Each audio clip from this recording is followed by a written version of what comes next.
Voici la correction des items.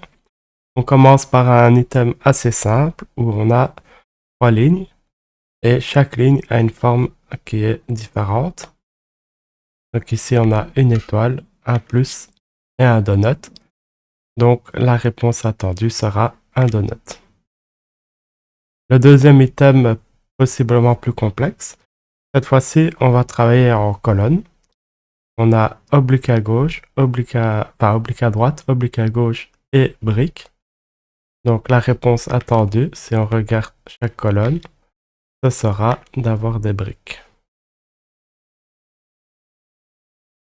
Ensuite, cet item est un peu plus compliqué car il reprend les 2 items précédents. Si on observe par colonne, on a le même remplissage, oblique à droite, horizontal et cercle. Si on observe par ligne, on aura les flèches à droite, les flèches vers le bas et les flèches à gauche. Donc le résultat est l'intersection des deux, c'est-à-dire la flèche à gauche avec des petits ronds. Dans cet item, on a par ligne et par colonne en fait des formes différentes et des remplissages différents. Donc ici on voit les 3 remplissages différents dans la ligne et les 3 formes. Là on va de même pour la deuxième ligne et pour la troisième ligne. Donc ici si on se concentre sur le remplissage, on verrait que on a besoin de diagonales à gauche par exemple. Et donc on pourrait déjà choisir les formes avec les diagonales à gauche. En travaillant par colonne, on aurait la même logique. Et on verrait par exemple si on s'occupe de la forme qu'on aurait un secteur circulaire dont il manque la partie en haut à droite. Et l'intersection des deux nous donne bien la bonne réponse. Remplissage à gauche, secteur circulaire avec portion en haut à droite manquante. Ici, on a une progression. On voit l'étoile qui se balade de gauche à droite et qui passe à la ligne. Donc, on lit simplement comme une BD. Et on voit que chaque fois, l'étoile avance d'une case. Et donc, l'étoile sera en bas à droite. Dans cet item, on a une transformation et un remplissage. Donc, si on regarde par ligne, on voit que le remplissage est diagonale droite, diagonale gauche, croisillon en diagonale. Ensuite, si on regarde la forme, elle effectue une rotation horlogique d'un quart de tour. Et c'est vrai pour chaque ligne. Chaque fois un quart de tour, un quart de tour, et donc un quart de tour avec le remplissage en croisillon. Et donc, c'est cette réponse. Ici, on a un carré noir qui se déplace un peu comme l'étoile, mais cette fois-ci, il n'y a pas de logique directe. Alors, on va observer les positions qui ont été prises dans les carrés précédents et on va noircir ces positions. Donc ici, je noircis les positions précédentes, c'est-à-dire en haut à gauche. Ici, les 2 positions précédentes, les 3 positions précédentes, les 4 positions, les 5, les 6, les 7. Voilà. Et donc, il nous reste plus qu'une position possible, c'est en bas au milieu. Et donc, ce sera cette réponse-là. Celui-ci est une transformation avec un changement de remplissage. Alors, si on observe le triangle, on va voir qu'il effectue chaque fois une rotation d'un quart de tour dans le sens horlogique. Ce qu'on observe aussi, et ça c'est un peu moins visible, c'est que ici, on a des diagonales à droite, diagonale à droite, diagonale à droite, diagonale à droite, 4 fois, diagonale à gauche, diagonale à gauche, diagonale à gauche et diagonale à gauche. Et donc, ici, on va opérer un changement de remplissage à ce moment-ci. Donc, ça ne peut pas être les diagonales à droite ni à gauche. Donc, ce sera l'équation. Alors, on va pouvoir démontrer que ça ne peut être que ça parce que nous avons dans l'autre sens le carré qui lui va tourner dans le sens antilogique. Donc là, il ne tourne pas, il tourne.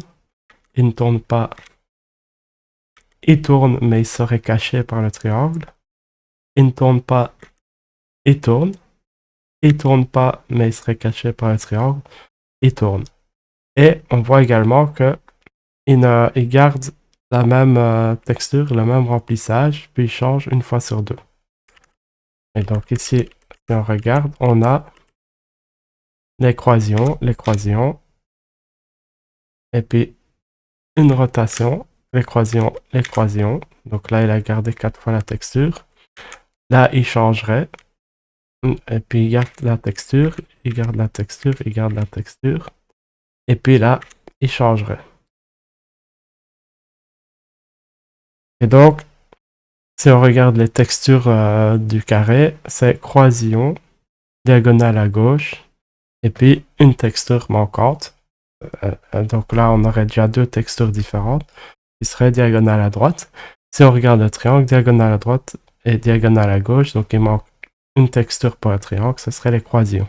Et on voit ainsi que dans les deux cas, les trois textures, les trois remplissages ont été utilisés. Et donc, ce qui manque pour le carré, c'est le remplissage à droite. Et ce qui manque pour le triangle, c'est les croisillons en diagonale. Et ça nous donne qu'une seule réponse, c'est celle-ci.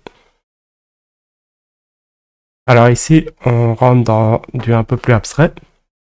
On a des motifs diagonales, mais si on regarde la deuxième ligne, troisième colonne, on voit que les 4 carrés sont indépendants, parce que là, on a un X qui est formé par les 4 carrés qui ont changé. Là, il faut trouver comment les carrés évoluent. Alors, on voit qu'il n'y a pas de progression, parce qu'il n'y a rien qui expliquerait comment on passe du premier au deuxième, parce qu'on dirait, ok, c'est une symétrie d'axe vertical, mais alors, à la deuxième ligne, ça ne marcherait plus. Et puis, à la troisième, encore moins. Donc, ce genre de transformation n'a pas fonctionné. La rotation de 180 fonctionne pour les deux premières lignes, mais pas pour la troisième ligne. Donc, c'est pas ça non plus. Donc, on peut éliminer à peu près toutes les transformations. Par contre, si on regarde par ligne, on va voir que la partie gauche du troisième carré est égale à la partie gauche du premier, et la partie droite du troisième carré est égale à la partie droite du deuxième carré. On va valider avec la deuxième ligne, et on voit que ça s'applique de la même façon, donc ça a l'air d'être une logique qui tient. Et donc si on applique ça à la troisième ligne, on va chercher des diagonales à droite suivies d'un chevron pointant à gauche, et il n'y a qu'une solution qui permet ça, c'est celle qui est en haut à droite. Donc c'est celle-ci. Ici, on a différents carrés qui sont allumés ou éteints, ou qui sont noir et blanc. Alors on va mettre des couleurs pour s'aider un peu. Donc j'ai mis en vert les carrés les petits carrés du premier grand carré, en orange les carrés du deuxième grand carré, et à droite dans le troisième carré, j'ai reproduit les deux formes. Et quand les deux formes se superposent, j'ai mis en bleu. Ainsi, on voit ce qui se passe. Et on remarque que les carrés, s'ils sont verts ou orange, ont un carré noir en dessous. S'ils sont bleus, il n'y en a pas. Et donc, on ne garde que les carrés qui ne se superposent pas. Voyons à la deuxième ligne si ça fonctionne. Donc, j'ai effectué la même chose avec le bleu qui représente le carré qui se retrouve, le carré noir qui se retrouve dans les deux précédents, qu'on va enlever et ça correspond au motif. Donc pour la troisième ligne, on va appliquer la même chose et on voit effectivement que les carrés aux extrémités se superposent et donc ils vont être enlevés. Ce qui nous donne cette forme, et cette forme-là, on la retrouve ici. Donc c'est la solution. Alors ici, j'ai pas fait d'animation parce que c'est assez clair que c'est par ligne, car les formes sont très différentes. Le nombre de formes est différent aussi, ça fait exprès. Donc Ça montre bien qu'on va travailler par ligne et non par colonne. Alors, si on regarde la première ligne, on voit que les triangles ont été décalés vers la droite, et puis encore une fois décalés vers la droite, et le triangle qui sortirait à droite est réintroduit à gauche sur la même ligne. Si on regarde la ligne suivante, on a des cercles, on voit que la même logique s'applique. Par contre, on pourrait aussi décaler les cercles vers le bas, et les cercles qui sortent en bas rentreraient par le haut. Et donc là, on a deux choix, donc on ne sait pas lequel est le bon, mais les deux choix fonctionnent. Pour la troisième ligne, on voit, grâce aux deux étoiles verticalement au milieu, on voit qu'elles ont été décalées à gauche. L'étoile qui était toute seule est sortie par la gauche et rentrée par la droite, et l'étoile tout en haut a simplement été vers la gauche. Et donc on va appliquer la même transformation. Les deux étoiles sortent par la gauche, donc elles vont revenir par la droite, et donc la seule cellule qui propose deux étoiles à droite, eh bien, c'est la cellule qui est en haut à gauche. On peut valider avec les deux autres étoiles. Si on les décale d'une case vers la gauche, elles sont bien à l'endroit désigné dans la réponse.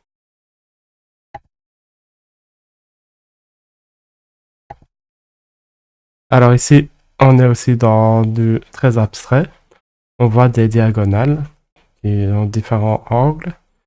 Et ce qu'on doit déterminer, c'est comment on va tracer la dernière diagonale. Alors si on observe les extrémités des diagonales du cadran inférieur droit, les trois carrés en bas à droite, on voit qu'elles sont alignées avec les diagonales d'en haut. Et pareil avec allez,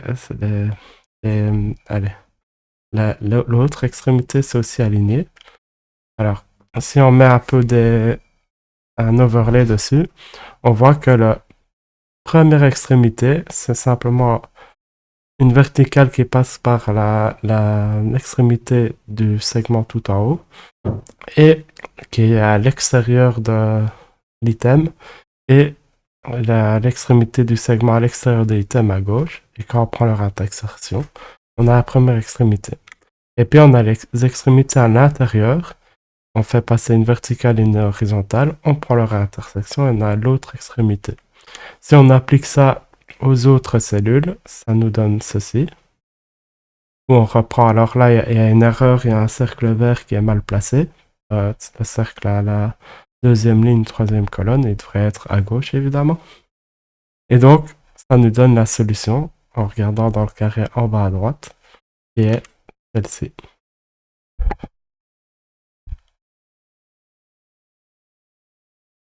Alors, cet item-là peut paraître simple, mais il est assez complexe. Ce qui est assez obvious, donc assez évident, voilà, c'est la rotation qui sera d'une flèche qui pointe vers la droite, mais quand on regarde toutes les réponses, toutes les réponses montrent une flèche pointant à droite. Donc, ce qui va être important, c'est le remplissage. Alors, essayons de voir. Si j'ai le remplissage vertical, horizontal, à carreau, diagonale droite, diagonale gauche, croisillon, brique et rond. Et donc, et puis après, vertical. Donc, on a fait un cycle complet de remplissage. Et ça, on le voit dans les réponses, parce que dans les réponses, on n'a que le choix des verticales pour cette moitié de la flèche. Pour l'autre moitié de la flèche, on a rond, rond, brique, brique, croisillon, croisillon, et diagonale gauche, diagonale gauche. Alors, ici, on a la même progression, mais chaque fois, on garde la même texture pendant deux rotations. Et on voit que la progression des textures va dans l'autre sens.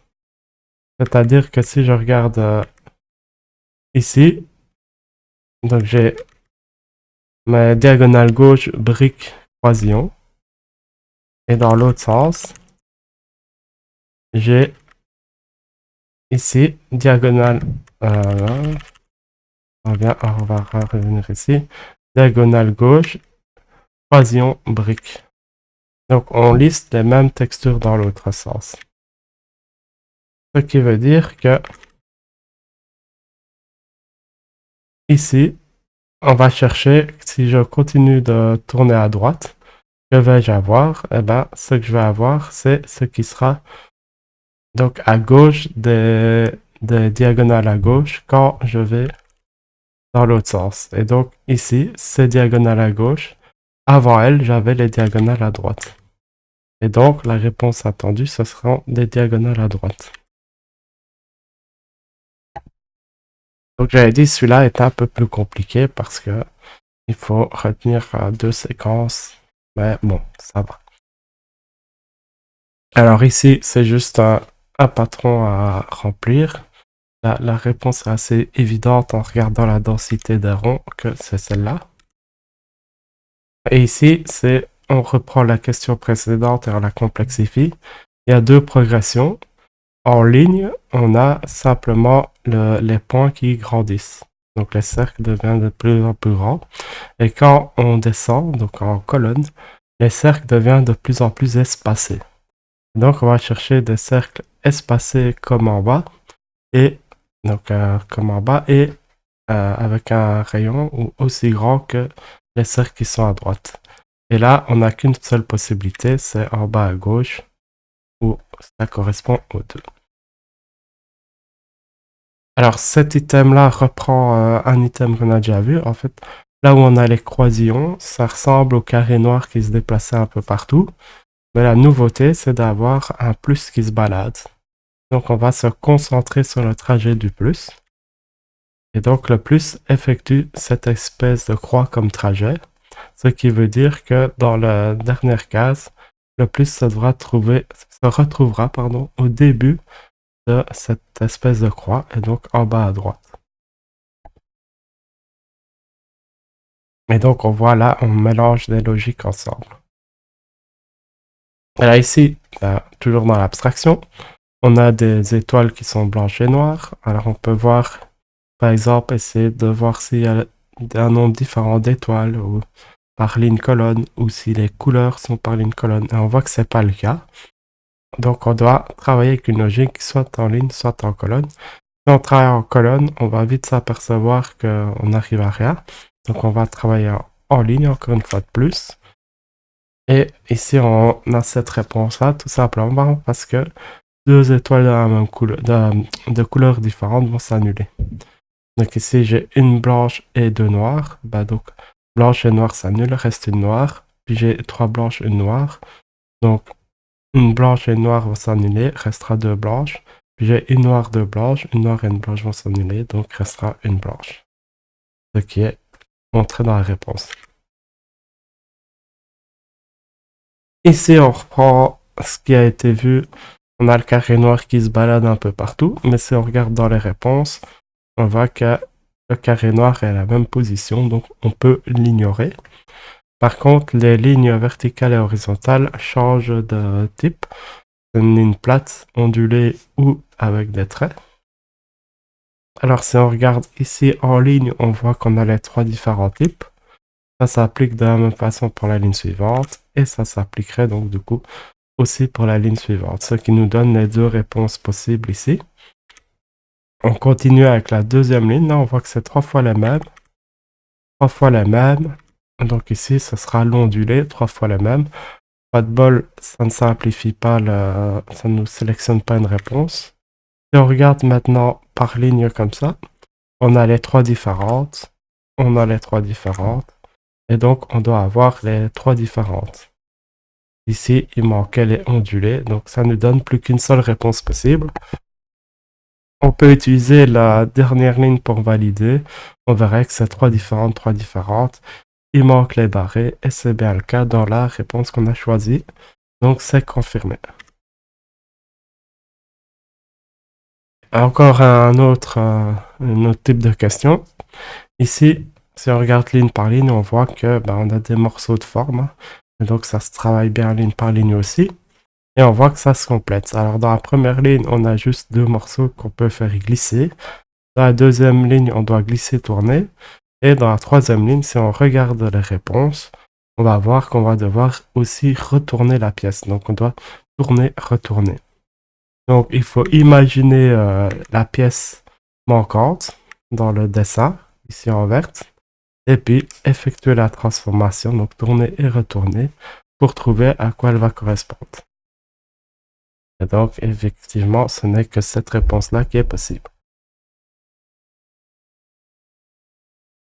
Alors, ici, nous avons trois formes qui se répètent partout. Ça peut être travaillé en ligne ou en colonne. Et on va le travailler en ligne, parce que j'ai toujours fait en ligne jusqu'à maintenant. Mais ça marcherait aussi en colonne. Alors, ce qu'on voit ici, c'est on va mettre des couleurs. Et on voit que le rond occupe les mêmes positions que le carré sur pente à la deuxième ligne ou à la troisième ligne. Le triangle occupe les mêmes positions à la première ligne que le rond à la deuxième ligne, que le triangle à la troisième ligne, et le carré sur pente occupe les mêmes positions dans la première ligne que le triangle dans la seconde et que le rond dans la troisième. Et donc, il suffit juste de faire correspondre et on va trouver qu'on doit avoir un carré sur pente en bas à droite et si on fait ça, on va voir qu'on a deux solutions. On a le triangle qui sera au-dessus et puis ça ne donne plus qu'une solution et puis on a le rond pour confirmer. Quant à la croix, on s'en est pas occupé, mais si on regarde la croix, ligne par ligne, elle effectue des rotations d'un quart de tour. Et donc, voilà. Mais c'était même pas nécessaire de s'en occuper. Par contre, ça permet de valider qu'il n'y a qu'une seule réponse possible. Alors, toujours du visuel. Ici, on voit que la troisième colonne est formée de deux premières colonnes. On superpose simplement les formes. Et donc, on va effectuer la même superposition pour la troisième ligne. Et on va obtenir donc la réponse qui est ici. Donc, rien de compliqué, mais il faut avoir une bonne vue, quoi. Alors, on passe à du 4x4. Donc, d'autres agencements sont possibles. Et on va essayer de suivre les cercles individuellement. Donc, on a un cercle avec des hachures diagonales gauche et un cercle avec des diagonales droites. On voit que c'est partout pareil, sauf quand ils se superposent, forcément, on obtient des croisillons. C'est la superposition des deux remplissages. Et donc, quand les deux cercles se superposent, on n'en obtient plus qu'un seul avec des croisillons. Donc, si on regarde par ligne, on voit que ça n'a pas de sens. Par colonne, ça n'a pas de sens. Donc, on doit travailler isolément. Donc, si je regarde l'oblique gauche et je regarde par ligne, par exemple, je vois qu'il y a une progression. Et je vois que pour chaque ligne, je vais avoir la même progression. C'est-à-dire un quart de tour. Chaque fois, d'une colonne à l'autre, ça effectue un quart de tour. Donc, c'est cohérent. Et donc, pour la dernière ligne, on aura cette position-ci, grâce à la rotation. Par contre, si on regarde l'autre cercle, qu'on essaie de travailler en ligne, on va voir il reste au même endroit et puis il tourne un quart de tour, reste au même endroit, puis fait un demi-tour à la troisième ligne. Donc ça n'a pas de sens. Et puis alors, pardon, ouais, donc tac tac, et puis faire un quart de tour, tac tac. Ok, donc on peut utiliser ça. Donc pour les deux premières colonnes, il reste à la même place, puis il fait un quart de tour, puis il reste à la même place. Donc ça, la logique fonctionne dans toutes les lignes. Une autre logique, c'est de considérer les cadrans. Et dans le même cadran, le cercle est au même endroit. Ici en bas à droite, dans ce quadrant-là en bas à gauche, dans ce cadran-là en haut à gauche, et dans ce cadran-là en haut à droite. Les deux logiques vont mener au bon résultat. Et donc, dans les verts, on voit que c'est la diagonale gauche qui sera à droite, et la diagonale gauche qui sera à gauche, avec les couleurs qu'on a mis. Et donc, il n'y a qu'une seule possibilité, qui est ici en bas à gauche. Et donc, ça sera la bonne réponse. Ensuite, on a encore un 4x4. Alors, on voit qu'on a différentes combinaisons de formes de remplissage. Et on remarque que par cadran, les formes sont différentes et les remplissages aussi. Donc on va travailler par cadran. Et effectivement, il nous reste plus qu'à trouver quelle forme et remplissage est manquante. La forme, c'est la double flèche. Mais si on regarde les réponses, ce ne sont que des doubles flèches. Et le remplissage, ça ne peut pas être les croisillons. Ils sont nulle part. Donc ça doit être le remplissage à gauche. Et ben, dans les réponses, on n'a que des remplissages à gauche aussi. Donc ça n'aide pas. Maintenant, il faut trouver la bonne orientation. Et là, on va travailler les 4 quadrants comme étant une séquence. Et on voit que chaque quadrant, la double flèche fait un quart de tour. Et donc, là, elle va pointer en haut à droite. Parce que c'est après chaque quart de tour. Hein. Donc, il y a une flèche qui pointe en haut, une flèche qui pointe à droite. Et donc, la réponse est celle-ci. Donc, on commence à changer un peu les logiques. Là, ici, on va aussi essayer les lignes et les colonnes. En colonne, on peut déjà voir que ça donnera pas grand-chose parce que le nombre de noirs et de blancs n'est pas cohérent. Donc, on peut déjà abandonner cette idée-là. On voit qu'il y a 2 à chaque fois, ok. Et on voit surtout que les ronds sont attachés à gauche ou à droite. Si on regarde les réponses, tous les ronds sont attachés à gauche ou à droite. Alors, on doit trouver une logique qui permet de trouver la 3e colonne. Et là, si on se rappelle des étoiles, on avait un truc d'annulation. Donc, on peut essayer ça. On peut dire qu'un noir annule un noir, mais alors il n'y aurait plus de noir, donc ça ne marche pas trop. Un blanc annule un noir, ça c'est comme la règle des étoiles, et là ça fonctionne. Un noir de gauche est annulé par un blanc de gauche est annulé par un noir de droite. Et donc il resterait un blanc, un noir à gauche et un blanc à gauche. Et effectivement, c'est ce que la première ligne nous montre. Et donc si on effectue ces annulations, comme c'est montré ici, on voit 2e ligne, un blanc à gauche, annulé par un noir à droite, et donc il reste un noir à gauche et un noir à droite. Et donc pour la dernière ligne, on a cette même annulation, et il reste un blanc et un noir qui sont tous les deux à droite, avec le blanc qui est au-dessus, et donc une seule solution offre ça, c'est celle-ci. Alors ici, on a une matrice encore un peu différente, qui est en 3x4. Et là, on voit aussi que c'est par ligne parce que chaque motif est différent par ligne. Donc chaque fois, il y a une indication aussi un peu si c'est par ligne ou par colonne en regardant les motifs. Et donc ici, on n'a pas vraiment de progression logique, hein, ça a l'air un peu aléatoire. Et donc il faut voir si ce serait pas une combinaison. On voit que la dernière ligne n'a pas l'espèce de égal, donc elle peut pas être une combinaison des lignes du dessus. Parce qu'alors, il n'y aurait pas de règle pour savoir que faire du égal. On ne peut pas avoir une règle qui apparaît comme ça, ah, il disparaît. Donc, ça ne marchera pas. Donc, on va bien travailler par ligne.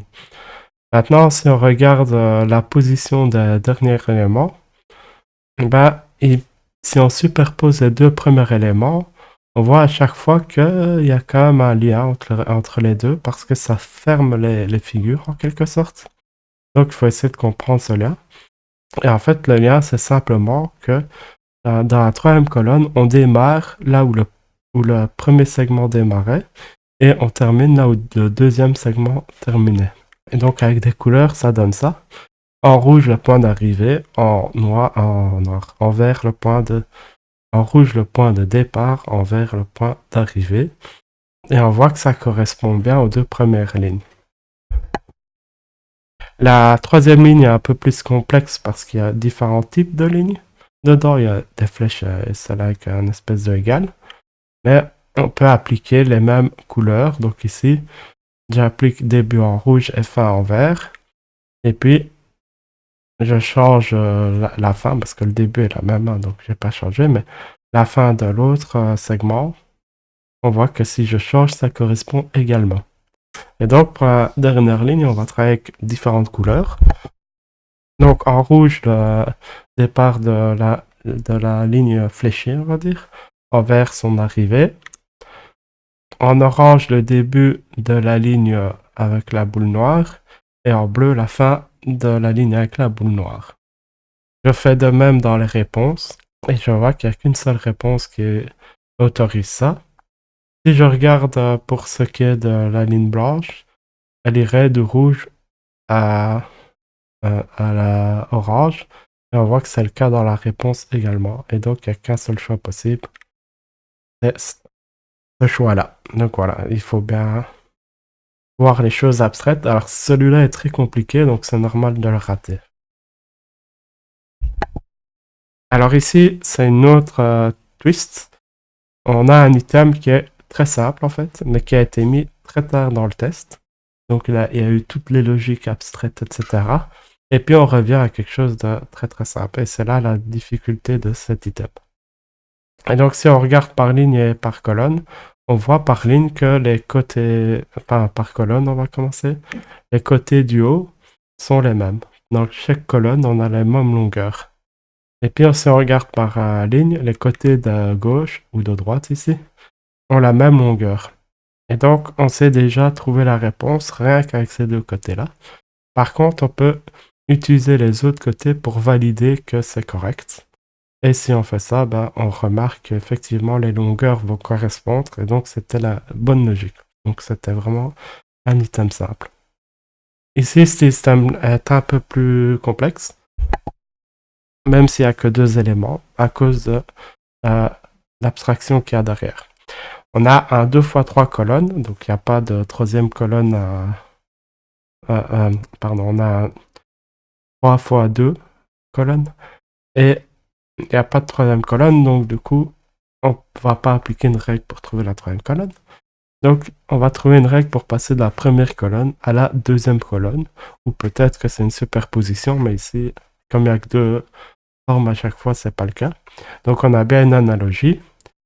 Et la règle, c'est simplement qu'on va faire une transposition de la flèche par rapport à une diagonale. On va tourner, on va pivoter autour d'une diagonale.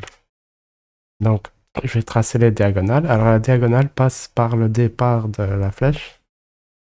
Et si on transpose, on a bien ou transposer ou faire une image miroir par la diagonale. Et on va trouver la position de la flèche. Ça nous donne une réponse unique. Et on peut valider avec la deuxième flèche, celle avec l'arrondi, en appliquant la même logique. Et on va voir qu'on va obtenir la même réponse. Ce qui veut dire que la logique est correcte.